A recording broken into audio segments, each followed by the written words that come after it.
Okay. Once என்னோட PowerPoint தெரிஞ்சா எனக்கு சொல்லு.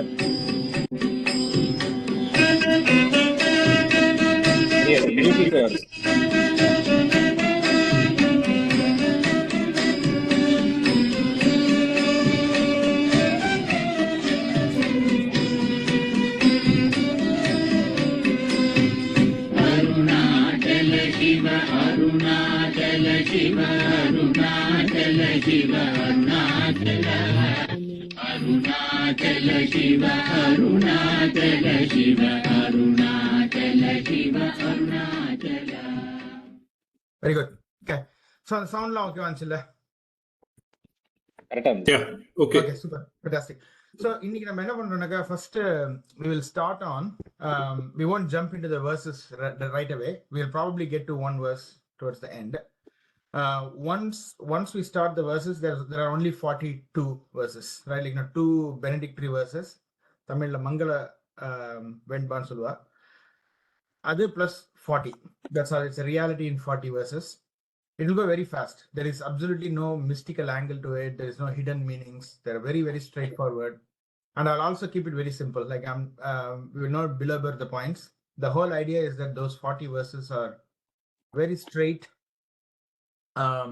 with absolutely no hidden connotation, nothing. Like it's exactly what Ramana taught, right? Like so when we get to that, we'll move very fast. But first, we want to get the background context, and more importantly, what is the point of learning all these things? Like we know about Ramana Maharshi. He is the most photographed of the saints who have lived in the recent past, especially in the pre-independence era. We have not seen any people like whose life is recorded in that level of gory detail, right? Like we have anecdotal verses, people who have stayed in the ashram and record all of his talks, letters. Ellame நம்ம பார்த்திருக்கோம். So what is the point of reading his work? So we will focus on that aspect, and what is Ulladhu Naarpadhu, what is Ramana Prasthaana Thrayam, and then we'll get to the verse today. So the whole hour we probably will be spending on the background and context today, and then from next week onwards we'll move on to the actual verses. Okay. So first, hey Sai, one of the video is not coming. Basically. Yeah. So actually, I removed the video. On the okay.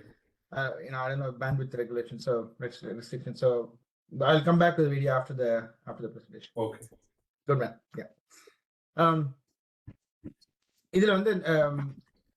So first, there are three things I wanted to touch upon. Like one is, why can't we just be inspired by the anecdotes and devotees' stories and leave it at that? Like that is good inspiration by itself. So adukku vandu example I want to show Robert Adams. How many, like now Guru, you and Magesh, both of you know Robert Adams? எனக்கு ரொம்ப தெரியாது. Okay. So he is covered by David Godman. Okay, so he's in detail. Like now David Godman has a whole series of playlists on Ramana's devotees. It's actually very, very good, factual, inspirational, all of that. Like now I highly recommend people to watch it if you have time. So one of the people who he mentions is about an American yogi called Robert Adams. He has a very rich and interesting history here. He's a school kid. If he just has to focus on some things and then say that 3 times, he will get it. Like now, for example, he says like violin. Some relative somewhere will just drop by unplanned or whatever, and then he will give a gift of violin to him. Like he's like, he has that kind of a gift. And then on one day when he was writing the exam, like for something like that, like he was just saying God for some reason. And then he had the immediate direct experience of the self. But he couldn't put together like what he actually witnessed. And then that became the quest of his life. He went to Paramahamsa Yogananda, the guy who wrote Autobiography Yogi. Right? He was in California at the time. And then Yogananda mentioned like, I'm not your guru, go to India, as Ramana Maharshi. And then he went to Ramana. There's a whole history, a whole beautiful incident around it, right? Like, and it's not just David Godman. The one who is photographed here is V. Ganesan. He's a grand nephew of Sri Ramana. Ganesan wrote a book called Ramana Puranam. That is, if you remember, Puranam is a story about the 63 plus 1, 64 9 Mars of Lord Shiva, right? Like, so all of the devotees of Lord Shiva, and the devotees pati the book வந்து பெரிய புராணம்னு Sekkizhar named it. So similarly, V. Ganesan wrote a book on Ramana Puranam, which basically documented all the devotees' stories.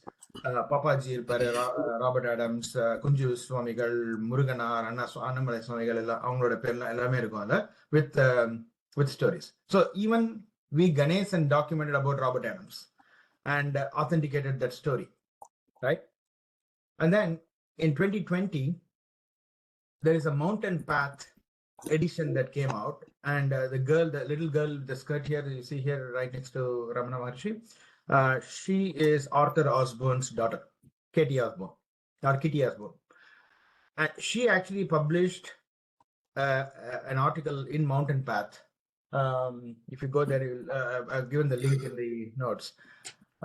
It's a July 2020 edition, page number 31. She actually called out everything into question. She basically said, like, now I heard this particular guy came to Tiruvannamalai, and on the days if somebody is a foreigner, he has to stay in our house. Nobody remember about him, and he also claimed to rented our car or took our car. We never had that car. So basically, she put everything under question. So all that anecdote I told you, all that interesting story I told, how he fell at the feet of Ramana Maharshi and he actually fed him, blah blah, all of that. It's totally bunked or whatever, right? So this happens. This is the problem of following the anecdotal, inspirational things by the devotees. Is that okay? David Godman is very if you watch his playlist, he doesn't spill words. He's very matter of fact. Okay, this happened and then that happened and then history and then is a date. He and if he cannot validate something, then on what ground we are standing, right? And then your if that story falls through, what other is true, right? Because it's a third party's written history. She's questioning Robert Adams. Yeah, exactly. I mean, basically, and the thing is, Robert Adams has written a book on the science of the heart. He's a big teacher also here in California, right? When he came back, etc. So right now, Kitty Osborne is saying there's nobody called Robert Adams who visited Tiruvannamalai. He's just making up all these things by himself. Right? In 2020? In July 2020 edition. So Mountain Path comes 4 times a year. So this is that third part 3, right? So this is the problem. I'm saying not everything about the anecdotal history of the devotees is untrue, but the question is how would we know, right? That's the number one. So just keep that bucketized. The second thing which I want to mention is there are many people, many learned erudite people who talks about Ramana Maharshi, and we can go listen to them, right? What is the point of reading his works? So I'm going to show you next. Again, it's going to be an audio video. Video may be glitched, but I checked out the audio actually comes through very good. It's a 1 minute only, so put up with that video for a moment. Just a background on who is going to talk. It's an interview between Karan Singh, who was a member of parliament in India from the Congress party. He's actually a Kashmir prince, right? And a pandit. And he's a very, very learned man. If you remember 1980s or something like that, around that time in DD, there is a series called Upanishad Ganga. It actually, Katha Upanishad, Chandogya Upanishad, in gist form, in a 1 hour or 45 minutes form. It used to come in DD, and he was behind it. He was the producer or basically the person who summarized those things, and he has contributed to that level, right? He's a good learner of Vedanta and all of that. Now let's hear him what he talks about Ramana Maharshi. But the Guru has 2 requirements in the Mundaka also. He must be Shrotriyam, yes, and Brahmanishtham. Both. So that is where, when there is a Brahmanishta, you see some of these Avaduts and this kind of people, what you call Paramhamsas, Avaduts, who are just like madmen. They have Brahmanishta. But they are not Shrotriya. But they don't have Shrotriya. So therefore, they are not so qualified to teach. This is, So if both are there, then it's a great qualification. But when one is there, I would prefer that they are Brahmanishta rather than Stotriya. Because Shrotriya can be somebody who's merely Theoretical, intellectual. who has studied and he theoretically knows. But when the combination is there, it's Swami Vivekananda I would classify as both. And Sri Aurobindo. Aurobindo, Sri Aurobindo. Not Ramana. Ramana was Brahmanishtam, but not Shrotriyam to that. Sri Ramakrishna was the same. Brahmanishtam, very much Brahmanishtam.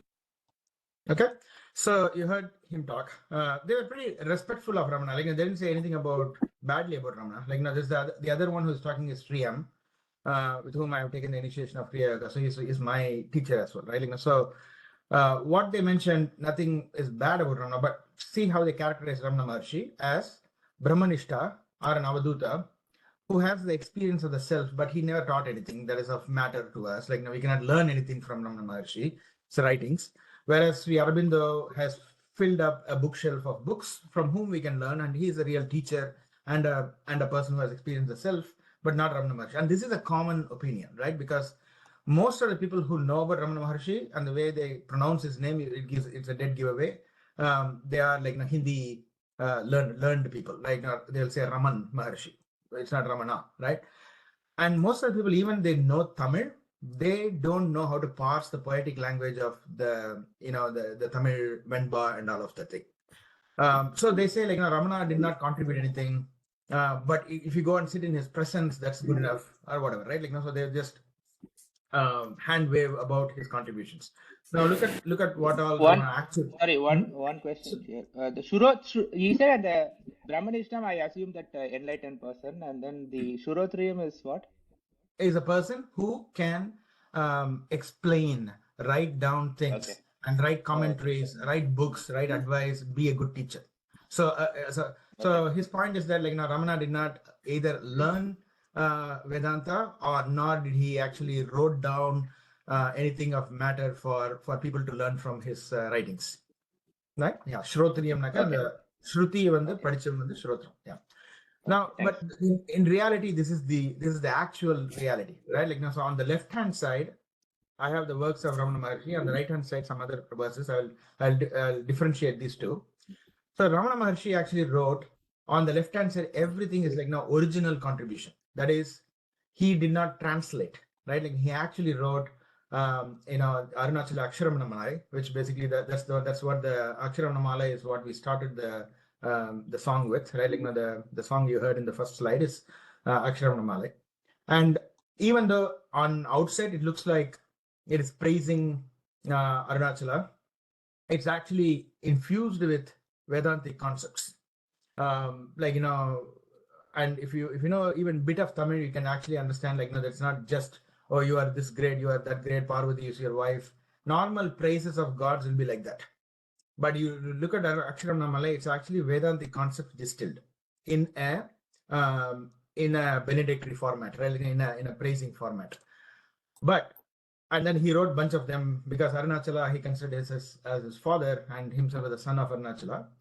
But if you remove that, if you go to the 5 and 7 here, for example, Upadesha Sharam or Upadesha Undiyar, we actually covered it in our, by the way, we covered that in 2018. I went back and looked at it. It's already been 6 years since we went through those recordings. And then Ulladhu Naarpadhu. These are not just beating around the bushes. These are actual instructions. Like Upadesham is an instruction.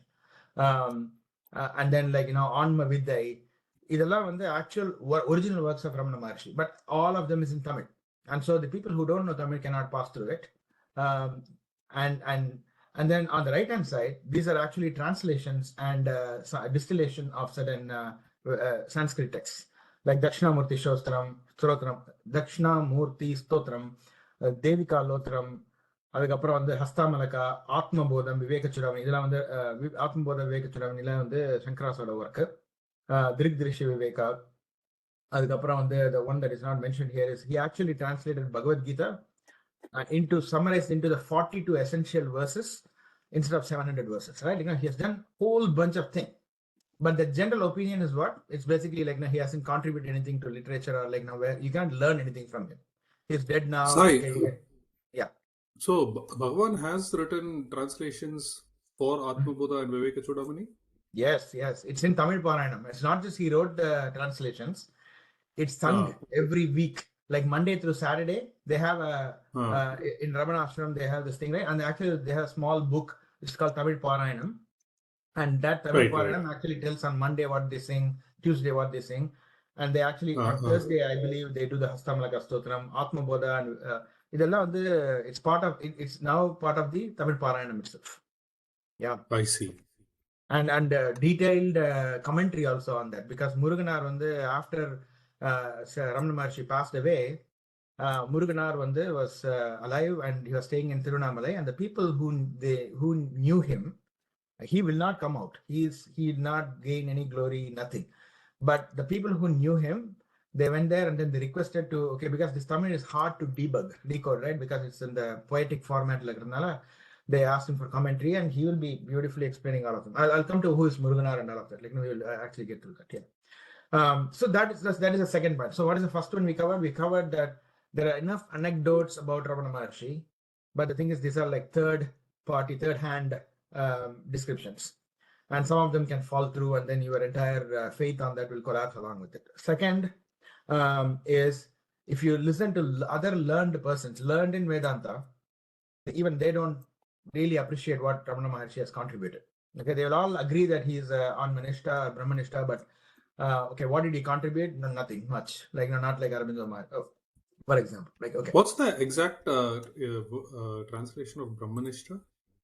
Brahmanishtanaka Nishthai அப்படிங்கிறது சுஷுப்தியில இருக்கிறது, அதாவது ஆன்ம அனுபவ experience. Bliss. Yeah, of the and Brahmanishta means the state of abiding in Brahman, right? That's the self-abidance. All right. Now the third example, and I will start with that because I don't want to belabor the point, is that the third one is, when you study about Ramana Maharshi, what do you read?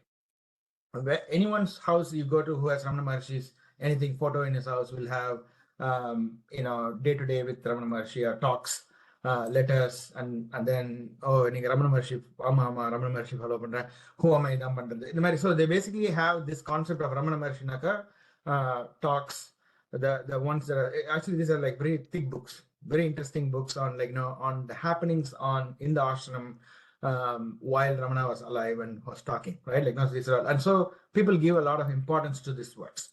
But the limitation of those books is that these are supposed to be answers to the questions posed in front of him by a single audience, single person.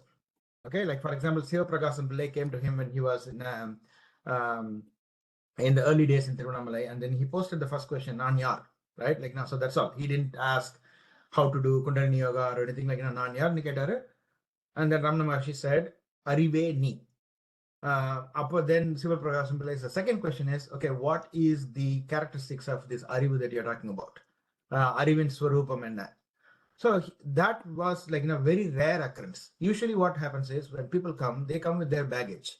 They will ask நான் குண்டலினி யோகம் 6 வருஷமா practice பண்ணிட்டு இருக்கேன், எனக்கு ஆக்னிய சக்கரத்துல ஏறிடுச்சு, ஆனா இங்க ஒரு வலி இருக்குது, என்ன பண்றது? And Ramana will be very gently tell them where they are.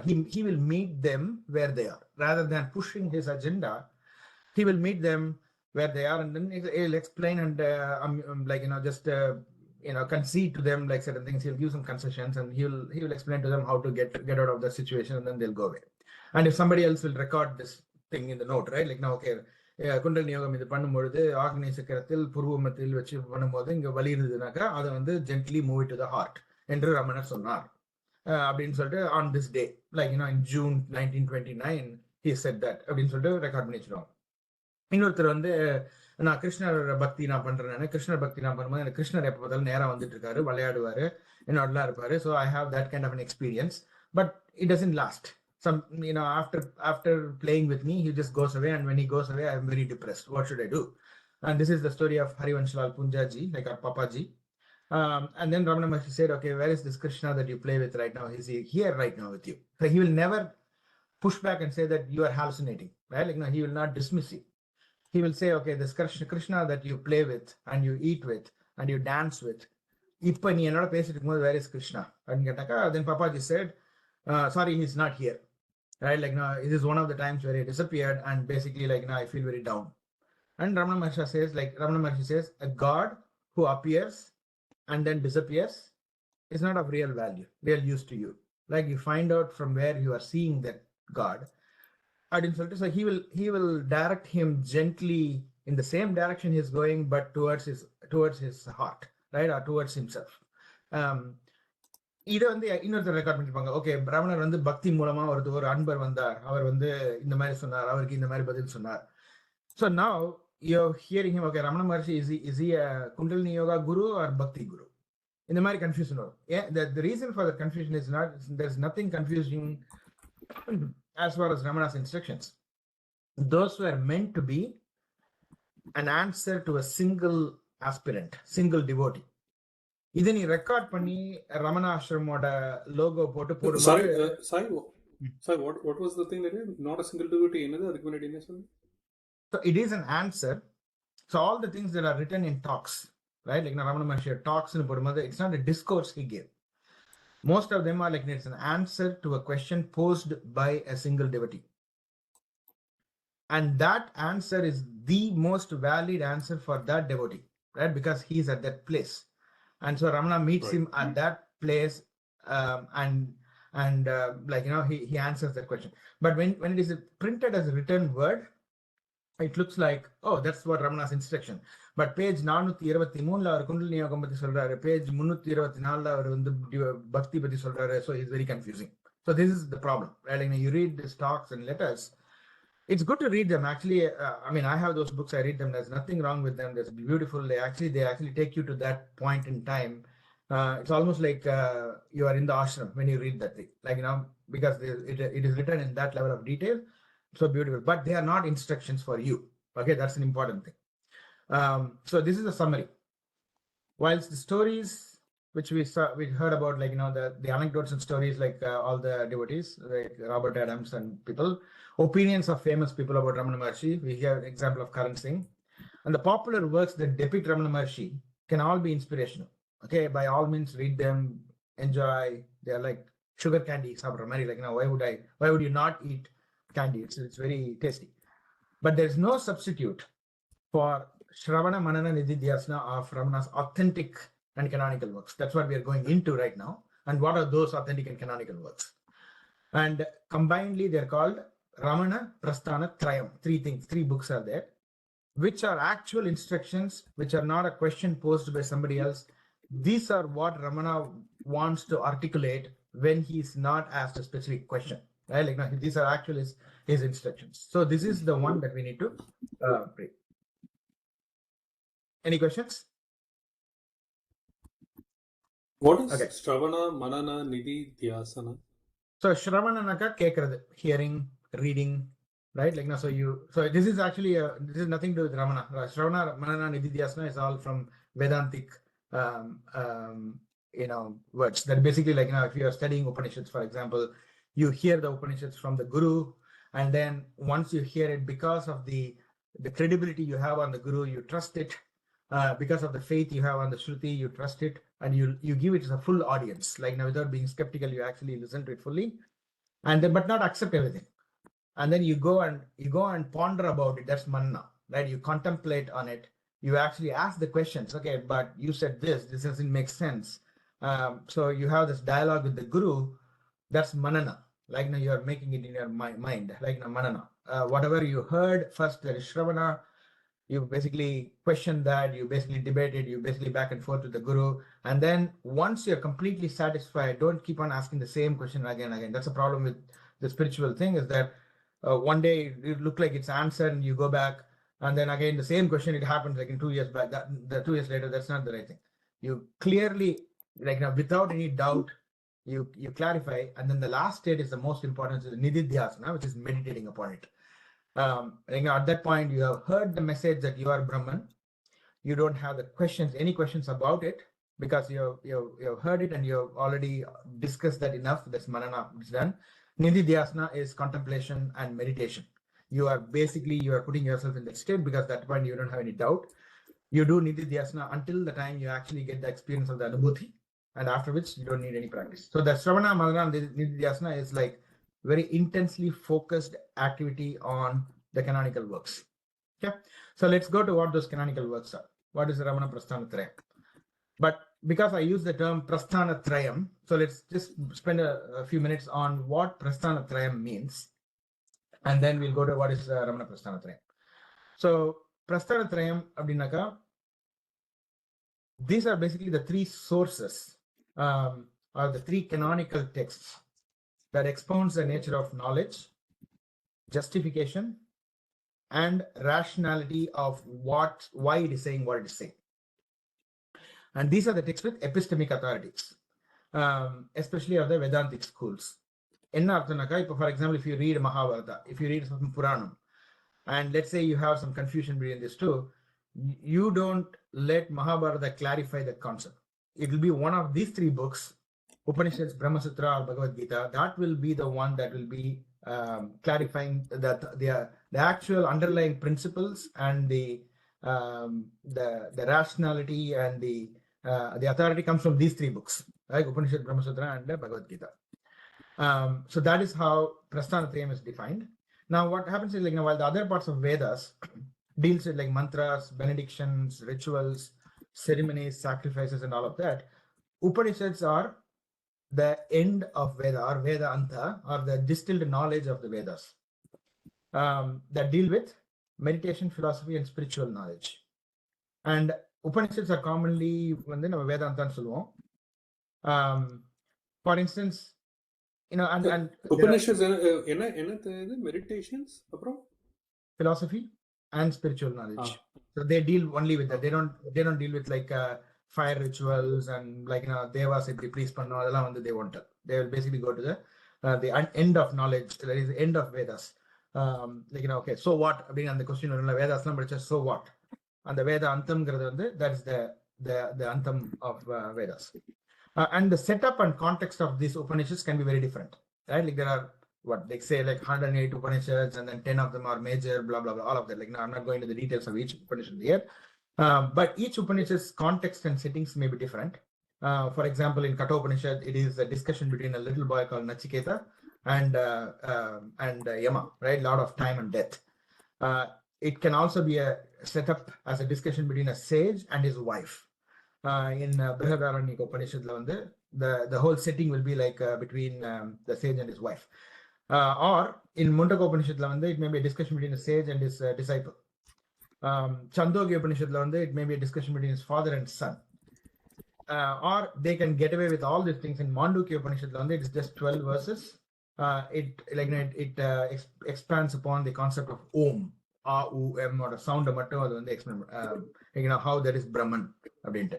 So in the Mari, each Upanishad can be different, but ultimately, another thing is like one of them can be like chapters and chapters and chapters long. Brihad Aranyaka Upanishad is Brihad big. It's basically like it is the largest Upanishad that is there, whereas the Mandukya Upanishad is only 12 verses. But what is common between all these Upanishads is that they do not deal with mantras, benedictions, rituals, ceremonies, those kind of things. But they deal with the concepts of Brahman, the ultimate reality, and the Atman, your individual self. And then they link that Atman and the Brahman are the same, right? Like now, Tatvamasi, Aham Brahmasmi, Prajnanama, Brahman, and I am Atma Brahman.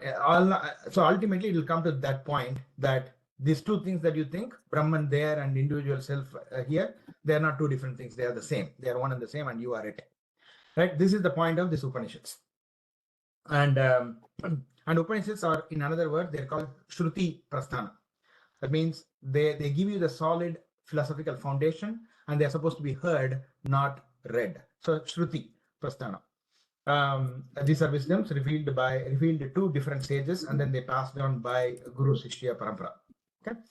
Now, second Prasthana Thraya is Brahma Sutra. Sai, one question. Why should not they be read and only heard? Printler, you can read it. Why not? Like you can read anything. But the original intent of Upanishads is that it was a Shruti. Shruti is basically Tamil lesonnaka Elda Kilavi. Vedatuku எழுதுற வடிவமே லேட்டா தான் வந்தது. First it's a sound matter. So it's called Shruti Prasthana. Okay.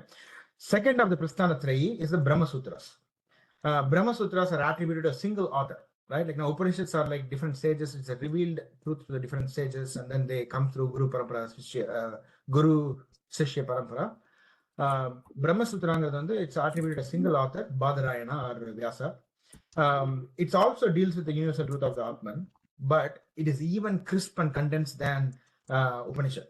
There's not even no stories, right? No context, no discussion between Natsiketas and Yama or anything. In contrast to the Upanishad, the coded language of the Brahma Sutra is one single thread. Sutram abdinaka, the punal nama potukra punal sutram. It's basically like in a single thread.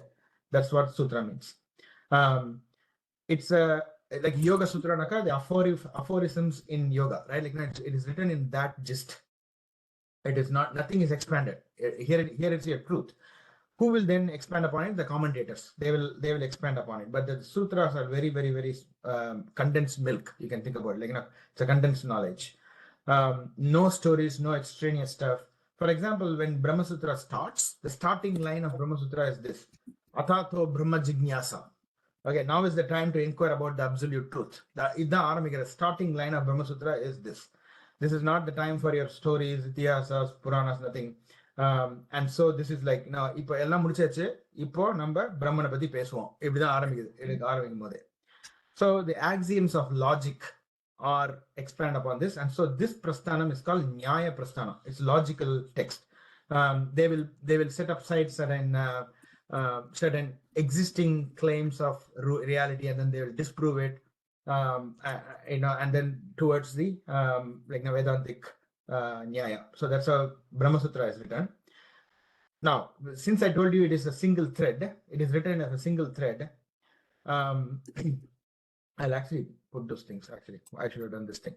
Upanishads is like 10 to 12 principles, around 108 are known, revealed wisdom, all of this, right? So similarly, Brahma Sutra is like 555 verses, 4 chapters, but they're all like threaded like a single thread. What happens is commentators, these are like big commentators, like Shankara for Advaita, Ramanuja for Vishishta Advaita, Madhva for Dvaita. They will splice the verses. They will cut the thread to suit their school. Like now, they will say like, now look, Brahma Sutra, splice cleaner, it's Dvaitam. They are not saying Brahman and you are the one. They are two different things. This is from Madhva. Madhvacharya, and then Ramanujacharya, like now he will cut it in a different place and say like, now look, literally he's saying you cannot just say Aham Brahmasmi, Aham Brahmasmi. You have to do some surrender and do some work, and before you can claim that you are Aham Brahmasmi. And so this is Vishishta Advaita. So they will splice it according to their need. But Brahma Sutra as one, it is a single Brahma Sutra from where all the 3 commentators have written the commentary, right? Like now the Brahma Sutra is one. The commentators can make it different, like and suit their base. And the last one, one question. So the Brahma Sutra, do you have any recommendation for the book? I have never read actually. Oh no, I tried reading that multiple times. No, I haven't. Not the original Brahma Sutra. I mean, some even Bhagavad commentary and the mari. No, good point. Actually, the Upanishad, I have a good example, like now whom to read. Bhagavad Gita, there are many commentaries. Brahma Sutra and the common, like logic use panni nama explain pannra mari I haven't gone through something. Maybe Ramakrishna Shankara, but that, I mean, if Advaita interpretation, the Shankara has written yeah, but it is currently it is in Sanskrit, all in Sanskrit. So you have to go to a Gurukulam, and if, like for example, இப்போ யாரு படிப்பாங்க இது இந்த இப்போ காஞ்சி வேத பாடசாலை எல்லாம் இருக்கு இல்லையா, so when they go to the ultimate part, they will be start this thing. இதுக்கு common interpretation in English translation at least நான் படிச்சது இல்ல. It's probably there in university level Advaita education, things like that, but I haven't come through it. And that's exactly where we are coming through the Ramana Prasthaana Thrayam, which is very accessible through the Ulladhu Naarpadhu. Ulladhu Naarpadhu is the equivalent of Brahma Sutra, and we'll get through that. Yeah. So it's called the Nyaya Prasthana. And then the last one is Bhagavad Gita. I think enough is known about Bhagavad Gita, but just a very quick thing is that ignoring the fact that, okay, Lord Krishna spoke to Arjuna, all of the common things, what is the importance of Bhagavad Gita? It's a syncretic text. At that point in history in India, the yoga people will not talk to bhakti people. they will look down upon the Bhakti people. And the Bhakti people will be thinking about the yoga people as this crazy people standing in the Mayana and then running this thing and then standing under fire and doing all this, hurting their body exercises without reaching God. And they both will be blaming those Vedantic people who will be like in Jnana Margam, they will be like talking and talking and talking, debating each other. So they will both will be saying like, no, that is not the way to go to the truth. So each of them are like, they used to live in their own island, insular, telling the other people is wrong. Bhagavad Gita is the text which syncretically puts together and say like, these are all paths to God. If it is done the right way. Karma yoga without the actor, just the activities, will take you to God the right way. Bhakti yoga done properly with a complete surrender will take you to Brahman. Jnana yoga by just by inquiring about yourself and understanding you are nothing but the entity, that will take you. So in the syncretism is the most important thing in Bhagavad Gita. That is what we should be focusing on, not whether really Krishna talked to Arjuna or did it happen in the battlefield. All of that is basically the context, right? So these three prasthanas put together is called the Prasthana Thrayam. Smriti, One that point which here. is red. One by one.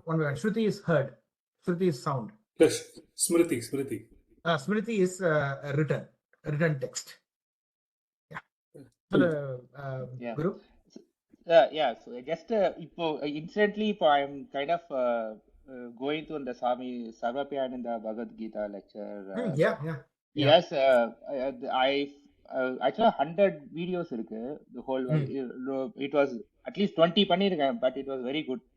Very, very good. Yeah, he is one of the people that can explain to the modern audience without losing the traditional interpretation, text, etc. He's an amazing person. Yeah. So that's the context of Bhagavad Gita. So now let's hear what is Ramana Prasthaana Thrayam. So Ramana Prasthaana Thrayam is the three books, Upadesa Undiyar, which we already covered. It has only 30 verses. It covers karma yoga. It has bhakti yoga. It covers the hatha yoga, the pranayama yoga, and the jnana yoga. All of them covered only in 30 verses in a meter called undi meter in Tamil. I think we have gone through enough, so I don't have to explain this. But this is the equivalent in Ramana Prasthaana Thrayam of what stands for Bhagavad Gita in the Vedantic Prasthana Thrayam. Okay, next one, which we are going to go through in our series of meetings now. It is the Ulladhu Naarpadhu. It is reality in 40 verses. These 40 are articulated as Venbas in 4 lines. So Venbas can go from 1 line to 11 lines. So this is a 4-line Venba. And the important part is that he has attached a hyphenated single word between 2 Venbas as a link between them to make a full chain. Like all the 42 verses are connected with each other by an hyphenated single word after the last Venba into the next Venba, which actually gives there are 2 reasons for it. It helps you in 2 ways. One is that single word actually serves as a memory help. So you can actually memorize this. That's how I learned. So 40 verses should be memorized, and then you keep chanting that. New interpretations, it will get deeper and deeper. Actually, those still things that dawn on you. But here we are not going to memorize. But I would say these are, as we go through the text, you will see that this text is actually in a form that is conducive for memorization. Okay, and that is that hyphenated single word helps as a memory helper. But also, it links between these 2 Venbas like a chain, right? And so now what will happen is this 42 verses look like one thread, right? That's the Brahma Sutra part of it. And also, the third aspect why it is the equivalent of Brahma Sutra in Ramana Prasthana Thrayam is that unlike Upadesa Undiyar, where it has to deal with Bhakti Yoga and it has to deal with the pranayama and it has to deal with Karma Yoga, before it gets to by the time it actually gets to the Jnana Yoga, it is actually verse 16, right? 1-6. Half of the Upadesa Undiyar is dedicated for Bhakti, Karma, and Hatha Yoga. Whereas in Ulladhu Naarpadhu, direct, it's basically first word is Ulladhu. Ulladhu means that which exists, self-awareness. That's how it starts. So it's basically the equivalent of Brahma Sutra in Ramana Prasthaana Thrayam. And last but not the least, just like how Upanishads are not written by Brahman itself, or like, it's written by multiple sages, but they all has the condensed knowledge of the Veda. Guru Vasaka Kovai serves as the third of the Ramana Prasthaana Thrayam. Upadesa Undiyar and Ulladhu Naarpadhu are written actually by Ramana Maharshi himself. Guru Vasaka Kovai written by Muruganar, whose photo is there on the top left. It has 1282 verses. It's a very breezy explanation of the what is there in Upadesa Undiyar and Ulladhu Naarpadhu. It is still the teachings of Ramana Maharshi, because Muruganar is the one, if you remember the photo that I shared before, who is at the foot of Ramana Maharshi, that Muruganar, that sage actually wrote and confirmed and verified each and every verse with Ramana while he was alive, and Ramana will make corrections. No, this should not be the word, you should use this word. And each and everything is fact-checked and precise into what Ramana's actual teachings are. So it is, you can leave it as like it is as good as written by Ramana himself. And it is divided into 85 chapters of analysis, 84 chapters of practice, and 62 chapters of experience of truth. But Ramana reviewed and corrected as it was composed. Right? These three put together, if you read only these three works, this will be the exposition of all the teachings that Ramana Maharshi has given. Okay, and the that's I want to check we have it here. So I want to give you, we won't go into the 1282 verses of Guru Vasaka. If God willing, we can finish Ulladhu Naarpadhu, and then we can actually go into this thing, because this is very, very interesting. Now look at normally the general opinion about Ramana Maharshi is that he just sits there, he's in Brahmanishtai, and then he's very soft spoken, he doesn't hurt other people. That's the feeling that you get from his photos. But look at this particular verse. This is there from Guru Vasaka Kovai. So I'll read it in Tamil first. Ulagin mayarkai ஒழிந்தாளே உண்மை குலவு பாரா முக்தி கைகூடும் உலகுக்கு வற்புறுத்தி உண்மை வழங்கல் பரத்தைக்கு கற்புறுத்தும் காமக்கதழ். So this is there in Guru Vasaka Kovai, verse number 74. What he's saying is, to try to foist reality upon the world is to be infatuated lover trying to foist chastity upon a prostitute. Right? Basically, he's saying the world does not have a reality.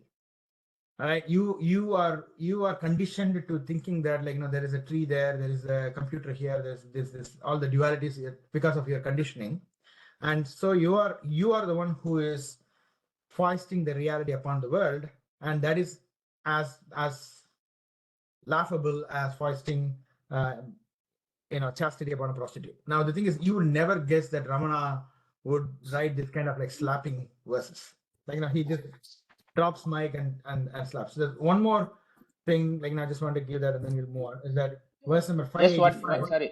Just one thing before, just in the previous see, this comes often, right? And so you also use the example of this is not reality, the tree is probably not there or something. But there is also another version, at least which is what I kind of understand, is what is reality is what is permanent, what is unreal is what is not permanent. So which one, because this looks, the one that you talked about looks very absolute, right? That's good. So when we go to Guru Vasaka Kovai, this will make sense, because it'll be under a particular chapter called the unreality of the scene. Okay, so he has this 84 chapters, right? He'll go one by one. He will also give the understanding what is actually real, that does not change, that does not move with time, etc. But he has enough time, unlike the other two things where you have 30 verses limitations, 40 verses limitations. Here he will go chapter by chapter, and this particular chapter is coming under the illusion of reality. So if you have an objection, remember the Shravana Manana Nididhyasana, the Manana part is you can throw your objection at the teacher, and then the teacher is obligated to respond to you. It comes under the Manana portion, where if the disciple has an objection there, okay, you are saying this is not real, but I feel it, I see all these things as being real.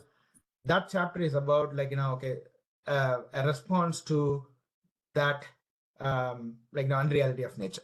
Okay, so for example, the next verse after this is the reality, the nature itself will laugh at you for foisting reality upon it. It doesn't claim it is real. You are the one who is so it'll go. It's actually a series of things with context. But I'm just giving an example of the words he uses. He actually these kind of examples you wouldn't expect a sage of caliber of Ramana Maharshi to talk about prostitutes and those things, right? But those are there in his the actual works. The second one, this is again another mic drop thing, is that So Sai, one question. Yeah, what is the point there that he also has said these things because of what? No, he has said these things in such stark words, right? So he's not covering that with some euphemism or anything, right? He's basically saying you are the ones who is putting conditioned to tell okay, that is real, this is real, and all of that. In fact, the nature itself doesn't think that it is real. So he's giving that point. And in this verse, basically, if you remember, this I posted, I think a couple of times before as well, is that வரட்டெலும்பு கவ்வி தன் வாய் நனி புண்ணாக பரட்டு பரட்டு என தன் பல்லால் கடித்து மகிழ்ந்து என்புனக்க எலும்பு எலும்பு போல் இன்சுவை வேறு இன்று என அப்புண்ணீரால் புன்புல நாய் போற்ற புகழ்ந்து.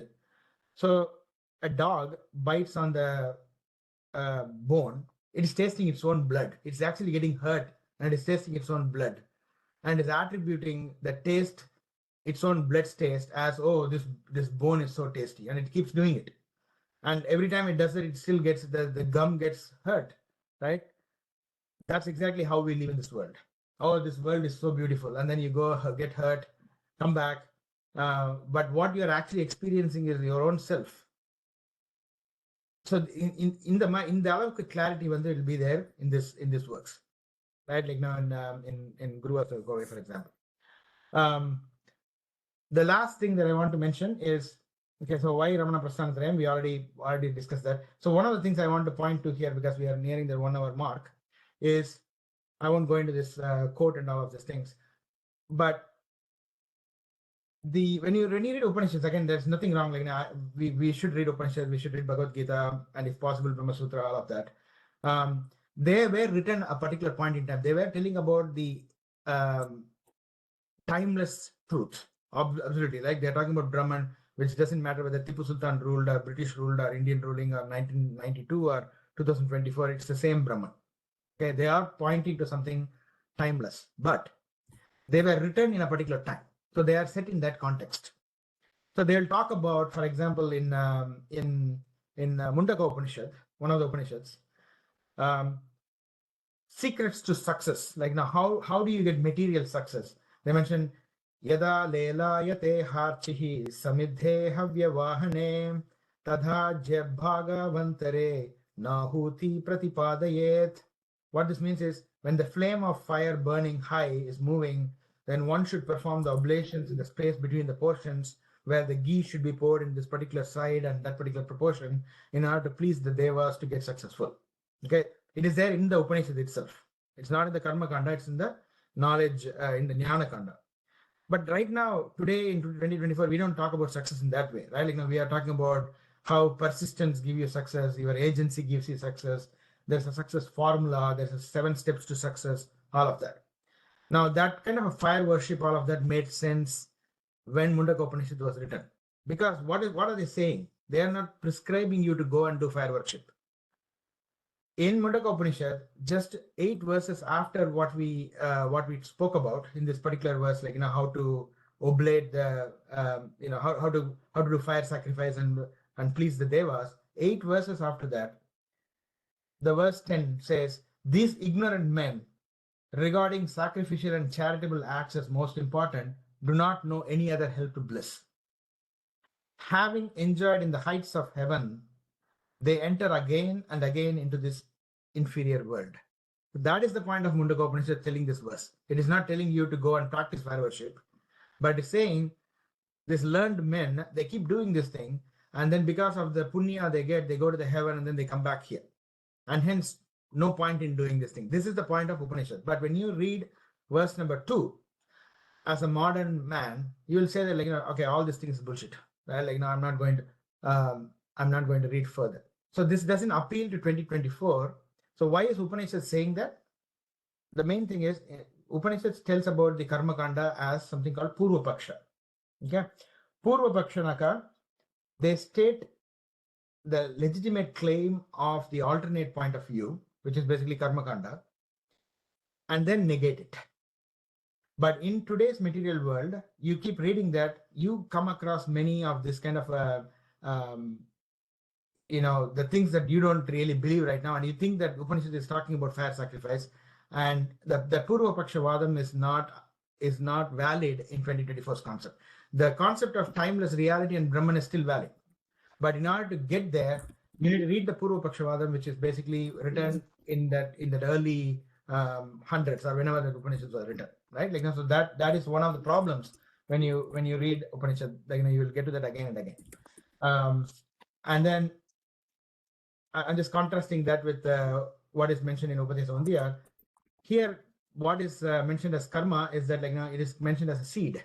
Okay, you eat an ice cream, you move on, no problem. But you eat an ice cream, the taste of it lingers in your mouth, and it reminds you after 20 days. You again eat another ice cream. You probably are diabetic and you're not supposed to eat the sweet ice cream, but you keep eating it because that seed comes to sprout again and again.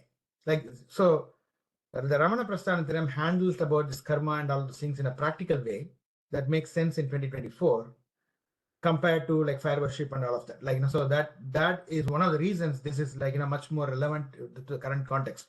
Not the concept of Brahman, and so that is timeless. That is the same Brahman that they talk about in Upanishad, same Brahman they talk about in Brahma Sutra, all of that. But you don't have to put up with all of that, early Bronze Age activities before you come to the Brahman. Right? Like, you can go directly to the Brahman. And then I have some examples. I think I'll skip it. I'll probably put it in the in the slide when I share you. Maybe in one word, one sentence. Again, Brahma Sutra talks about fire, water, earth, air. These are the fundamental elements at that time when the book was written. But today we don't talk about this element. These are fundamental elements. We have 92 elements now. But what is the fundamental problem with those of these material elements, whether it is 4 elements or 92 elements, is that how the interaction of that matter gives rise to consciousness. And so you don't have to be put up with the fact that, like, they're talking about fire, water, earth, and air.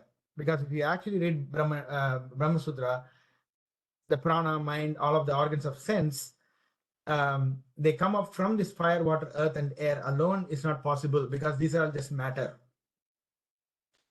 That fundamental problem is still there today, right? Like, whether you have 92 elements, all of them are inert and innocent.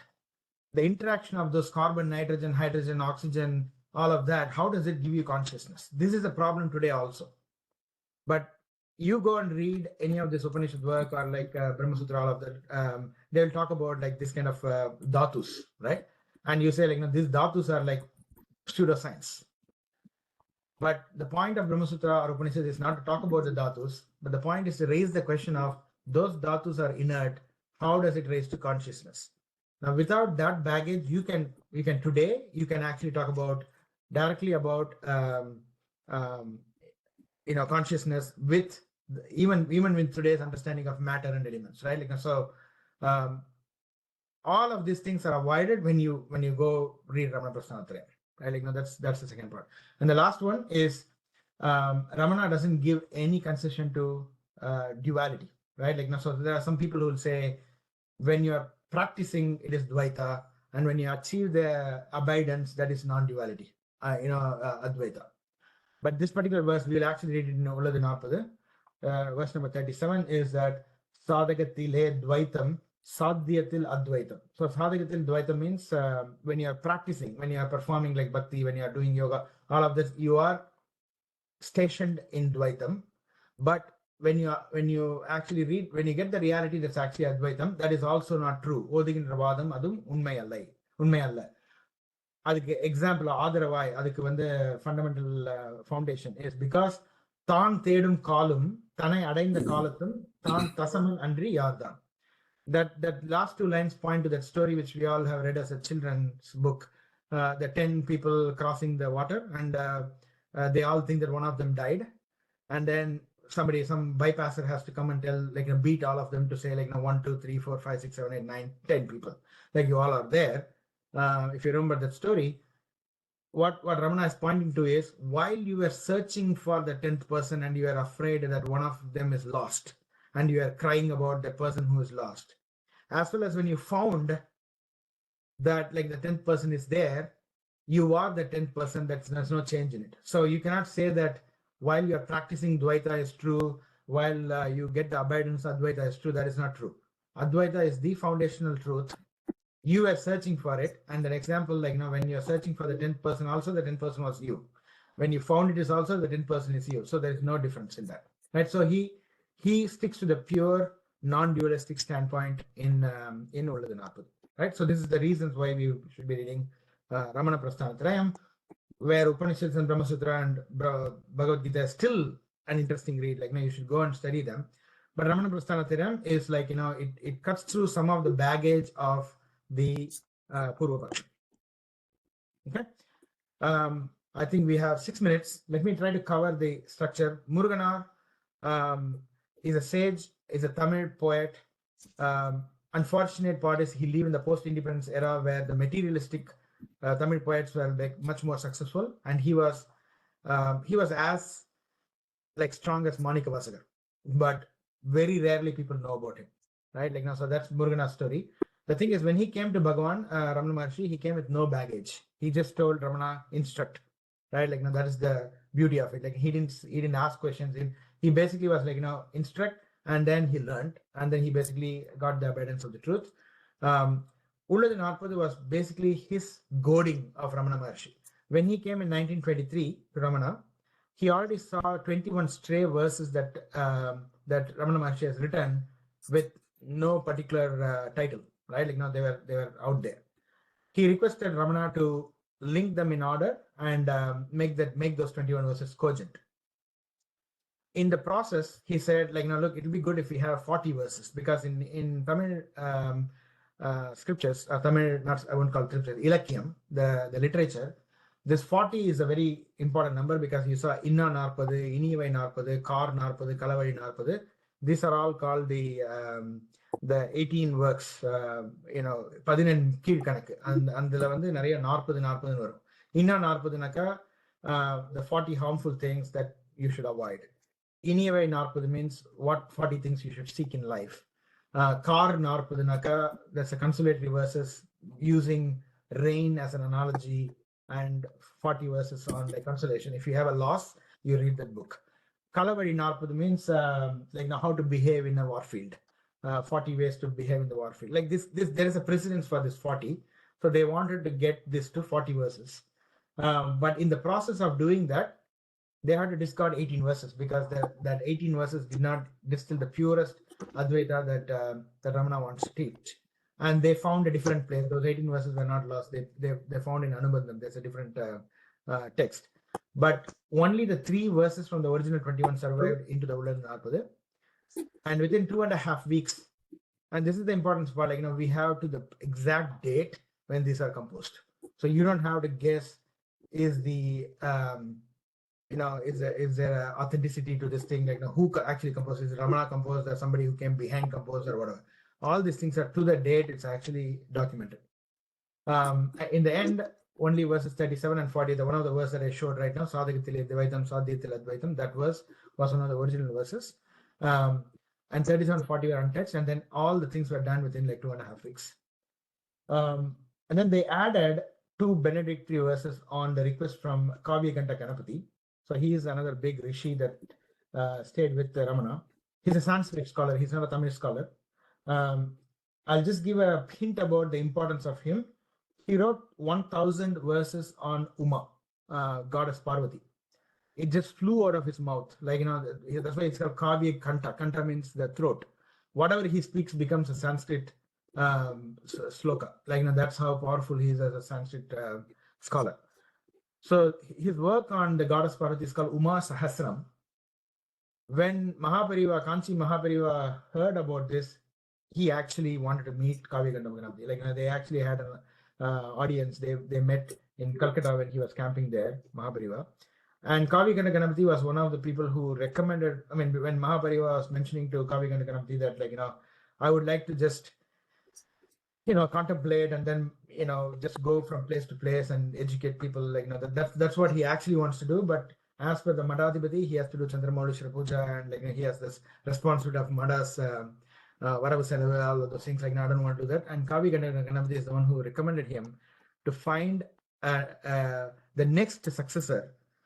And in fact, like, Mahabariva found two successors that relieves him of the responsibility of the day-to-day Madha responsibility, and then, like, he can do what he wants to do, right? That's how he got Jayendra Saraswati and Balapariva, right? Like, that two people. Like, so he's that good, like Kami Ganapati, for getting inspired for actually, like, for writing Uma Sahasram. And in fact, like, some of the people, they say even he got some lost verses of Rig Veda out of his Spurna, etc. But let's ignore that. But these are the kind of people who used to be the Sishya of Ramana Maharshi, right? Like, so that just give you an example of the caliber of people who will be, like, in the group. But when you look at the photo, they all look like homeless. Right? I don't know if you have seen that. This is the actual Siddhi, right? Like, one of the Siddhis in 8 Ashta Siddhi is Anima Siddhi, right? Like, that is to be hidden, invisible. But the actual invisibility comes the fact in plain sight. That is the importance. Like Muruganar and Kavi Ganapati and all. When you look at the photo, you won't look at them as, like, some they hold this kind of a secret of mystics, right? Like, they look like normal Tamil people or normal, like, Telugu people. But for you to know about them, they remain hidden in plain sight. That is actually Siddhi. Okay, so we'll spend a minute on structure, and then from next time we'll start the actual Ulladhu Naarpadhu. Do you have another 5 minutes, Mahesh and Guru? If we go, yeah. Okay, all right, cool.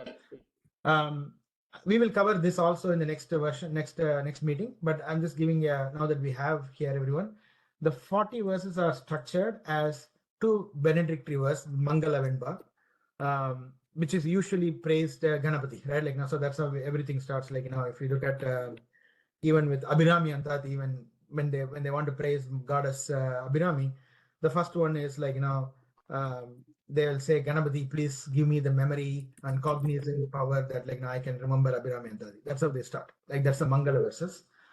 And then the 40 verses on Ulladhu Naarpadhu, that is structured as first 25 is the theory. That is where we go into true nature of the triad. The world is what the mind conceives through senses. Srishti, Drishti. Each of these words have meaning. Like, the other one is Drishti, Srishti. That means you see the world because it exists. And Srishti, Drishti means the world exists because you are conscious, you are aware. You are giving the reality upon the world. Like, these are 2 different ways of explaining reality. So this actually there's a verse that goes through, world is what the mind conceives through the 5 senses. True knowledge is self-effulgent. You don't need another light to see the sun, right? Like, so those kind of expansions in theory of relativity. True nature of space and time. I mean, when we come to these verses, you'll see, like, Ramana is not a physicist, right? Like, he doesn't have any concept of the fabric of space or time or any of those things, but he casually talks about how even the now is illusory. These are the kind of things that the neuroscientists now talk, right? Like, so you are giving a structure to time by connecting the non-existent past to uncreated future through the present now, right? And the now itself is illusory because when you say now, it is already in the past, right? These are the things we talk about as science now, but when you go to the verse in Ulladhu Naarpadhu, you see that is as precise, right? Without calling upon physics, he will be talking about space and time. Perception of the I and the world. How does a jnani perceive the self and the world, and what is the difference between that perception and when before enlightenment? True nature of destiny and free will, right? And how they are just 2 sides of the same coin. You are not in 2 different camps, but it's actually 2 sides of the same coin. This is a very, very profound theory and given very straightforward, no beating around the bush. And so when we come to that, these are like very, very good. So there's 25 verses for the theory. And then he summarizes all of them under one key takeaway verse, which is verse 26. Then only 3 verses on the practice, right? So when you come to that, you'll see that Ramana did not say to use who am I as a meditatory device, right? What he actually recommended as a practice. And actually, out of the 3 verses, only 2 is practice this, and the 3rd verse is this is not the practice. It's basically he negates that if you do this, this is not what I'm saying. Right? So 27, 28, 29 are the practicing do's and don'ts. And the last 11 verses is the experience. Okay, so when you have the theory as a grounding foundation, and then 3 verses for practice, and then 11 verses for how will the experience be after you practice, and you get the enlightenment. How is it going to look like? And the way it is structured, I think I already mentioned that, so I'll skip over this thing. There are 42 Venbas, and all of them linked by the single hyphenated word to make it as a Kali Venba. Okay. Why don't we stop here? I actually had the first verse also written. Do you want to just go through that? This is the last slide. Do you want to go through that, and then we'll wind down? Yeah, sure. Okay. So what we'll do is I will write the unedited version on the top left. Okay, this is how that Sayul looks like, and see how seemingly impenetrable it looks like, even if you know Tamil. Ulladala, dulla unar, ullado, ullaporu, lullarara. It doesn't look like Tamil at all, right? But the moment you padasedam sulam, the moment you split it into what is there in the top right, it almost looks like Tamil. Ulladu, aladu, ulla, unarvu, ullado. Is there an awareness that tells you that something exists or not exists? So there is something that exists in awareness, right? But the meaning is so dense that you need a commentary, right? And we'll come through that. What we'll do is when we go through these things, we will chant how it's supposed to be chanted, and you can follow it with either the Padasedam or the English Roman IAST text, which is in the bottom left. The meaning is there on the bottom right.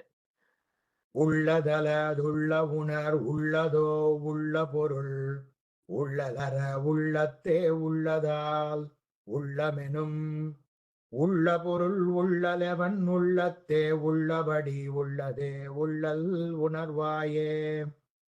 That is the end of the Venba. And then the hyphenated word you see, ulle, that links this Venba with the next Venba. That's the hyphenated single word is what makes this Venba into a Kali Venba. Right?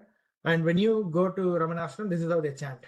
The first 2 lines are chanted by men, second 2 lines are chanted by women. So they'll hand off and then they'll get it back and then back and forth. So why don't we stop here? Any questions, anything, and then we can cover it in the next session.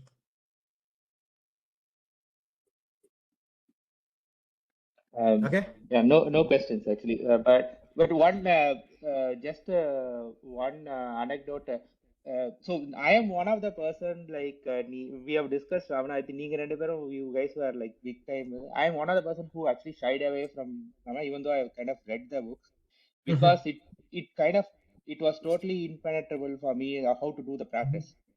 I used to, if Mahesh kuda pesuvum நம்ம chatல இருக்கும், I used to ask who am I நான் என்னத்த பண்றது அப்படினு சொல்லிட்டு it was always a question for me, so I kind of totally avoided, even though I have all the books and this thing. Recently திருப்பி I started the whole thing, and Mahesh sent a person called Sunny Sharma அப்படினு சொல்லிட்டு.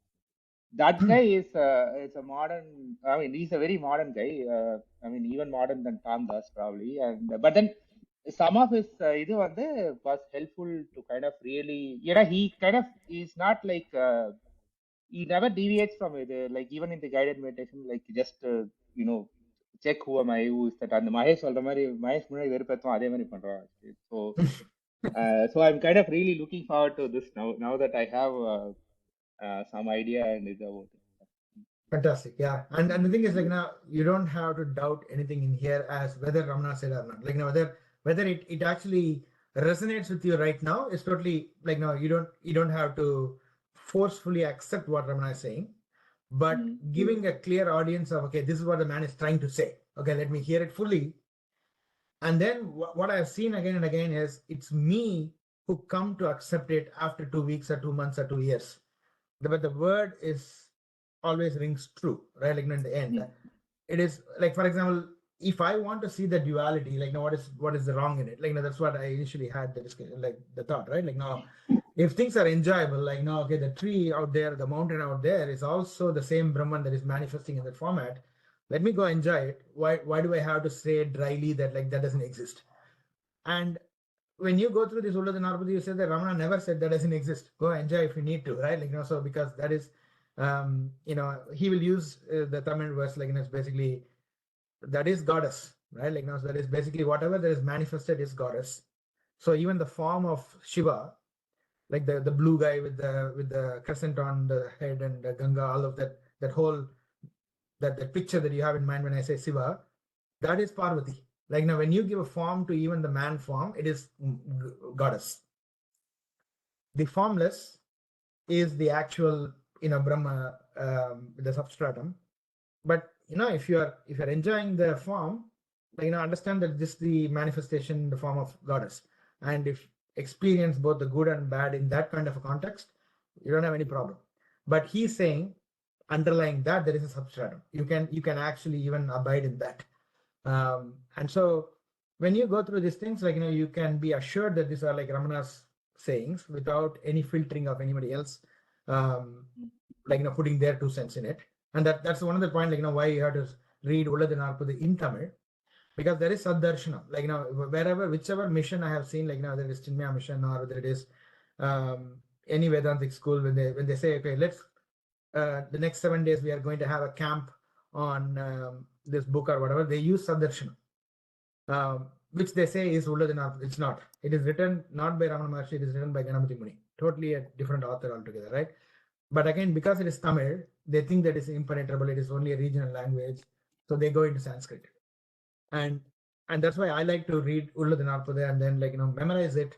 And when you memorize and you keep repeating that, something or the other, some new insight will dawn on you. Like, there's nothing new in terms of truth, but as per my understanding, something will dawn, right? Like, it's a very powerful text that way.